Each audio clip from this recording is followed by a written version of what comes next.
Wrap it up, we are going to leave you with a story that is coming up on, it's a feature story about one of the best drummers we have in this country, and his name is Amani Baya. So you want to tune in for that story. As of now, this is where we call it a wrap on Entertainment Thursday. Let's do this again next week. Thank you.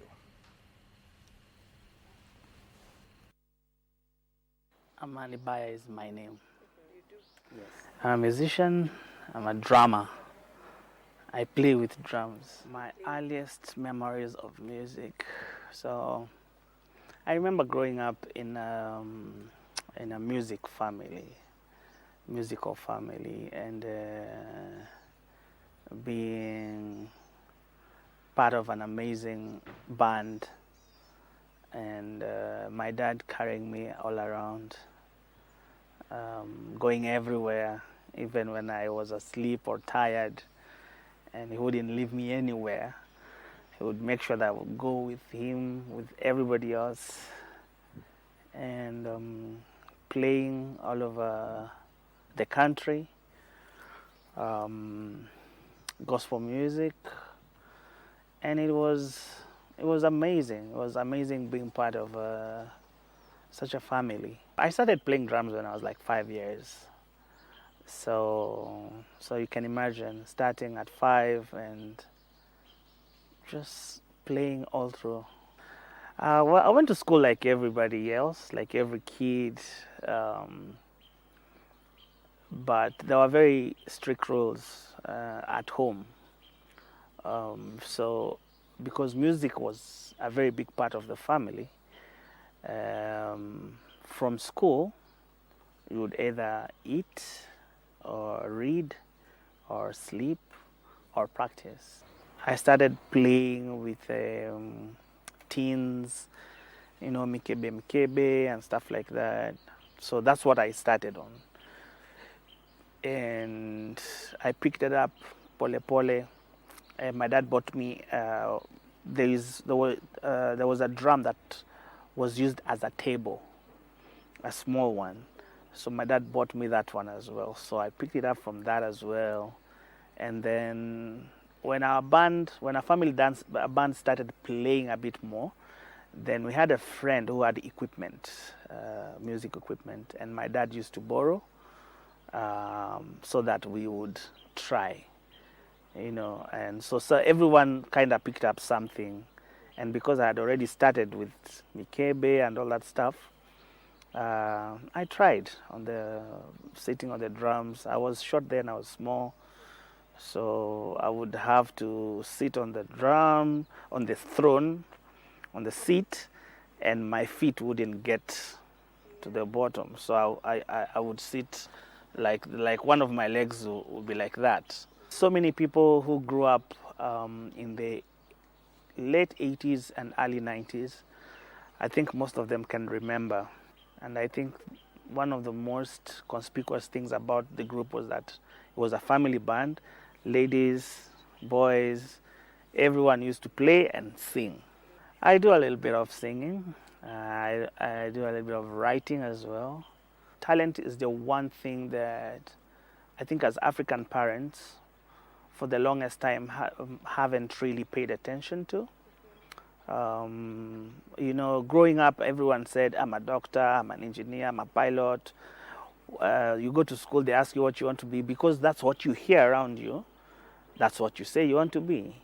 But I always ask myself, if everyone was an engineer, if everyone was a doctor, if everyone was a pilot, if everyone was doing all that, then we would have so much talent that is wasted, because there's so many people who do music naturally, like that's their talent, that's their gift, who do music very well, even without thinking about it.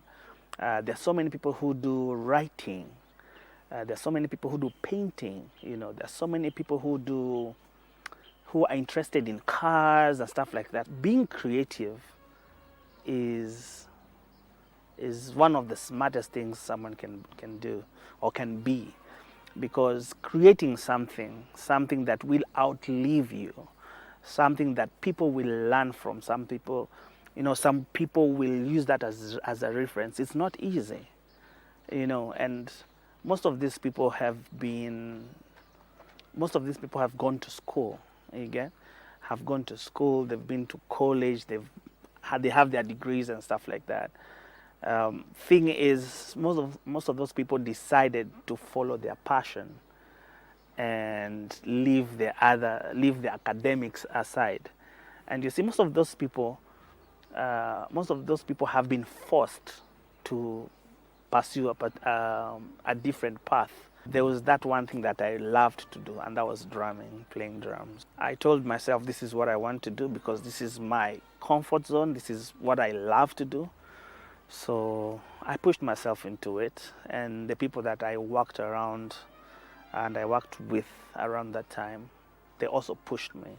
I met people like Helen Mtawali, people like Juma Tutu then, and they put me under their wings, and they taught me how to work with people, different groups, and from that point, I think my path just started to shine pole pole.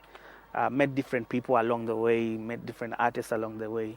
It's a business that pays like in any other field.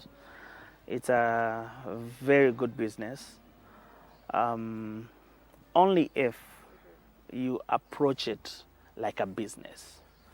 I think the notion also has been that music as an entertainment field is just for fun. But apart from the fun, there's money in it as well. I went through such a time as well, such a moment where I would work and then I would not see I would not see the money, I would not see anything. But then I was very persistent because that's what I loved to do. And I have seen what is possible when you focus and when you approach it as work, as a job, like any other job. And if you're professional and diligent and work hard and just have good relationships with people, you will see it work. There is money in there. There are different kinds of drums. So in layman's language, we can say there is acoustic drums, the ones that people know a lot and they see a lot.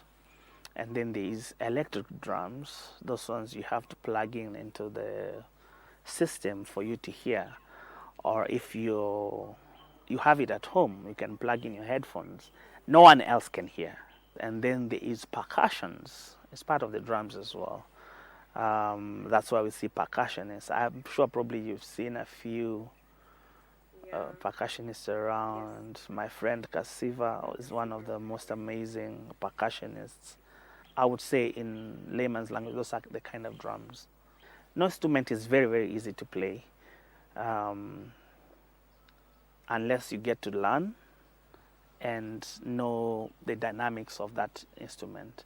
So say for percussions, you need to understand what the percussions are first and what they do and what a percussionist needs to do. And for the drums as well, because there are people who are multi-talented or multi-instrumentalists who can play percussions, can play drums, and can play any other instrument as well.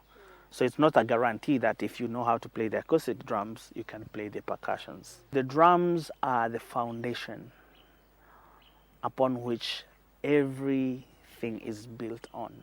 So there's the drum and bass. The drum is the first piece of, if you're building a foundation, that's the first thing you will have to do. And then the bass comes on top of it. And then everything else is placed on top of it.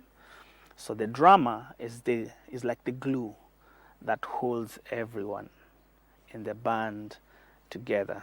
It's the person that holds every other instrument together. because everything else would be like floating if there is no beat to it. You see, a beat to it or a tempo movement, that's where the drums come in. So even if you hear a song start with either a keyboard or a guitar, they most of the times they either play something on beat or they play something to a particular tempo. So many people think that when you sit on the drums, you just play. Both your feet and the hands are working, and they all coordinate to form a beat. I have worked with a guy called Mutinda. I don't know if people can remember. He was the first person that actually took me out of the country many years ago. So Mutinda, I've worked with Nameless, Waire. I've worked with Size 8 before she was Size 8 Reborn. I have worked with Sauti Soul. I have worked with the individuals in the Sauti Soul group as well. I have worked with Evelyn Wanjiro. I have worked with Eunice Njeri. I have worked. I've worked with one Banner Boy before. When an opportunity comes, of course, there's that part of me that would decide if this is something that I want to be part of or not. But I work with basically anyone, as long as that we can agree on the basis of work, and anything else that comes, then we can decide. Working with all these people, I get to learn so much from them. I also get to impart them in a way. You see, so many people are giving up along the way because they're like, we cannot see what's happening. We cannot see the fruits of our labor and stuff like that. So I think that's the first thing that the government needs to do. The digital space is really, really good, but then not everyone is in that digital space as well. So it's also important for people to get to know how they can earn something from that digital space.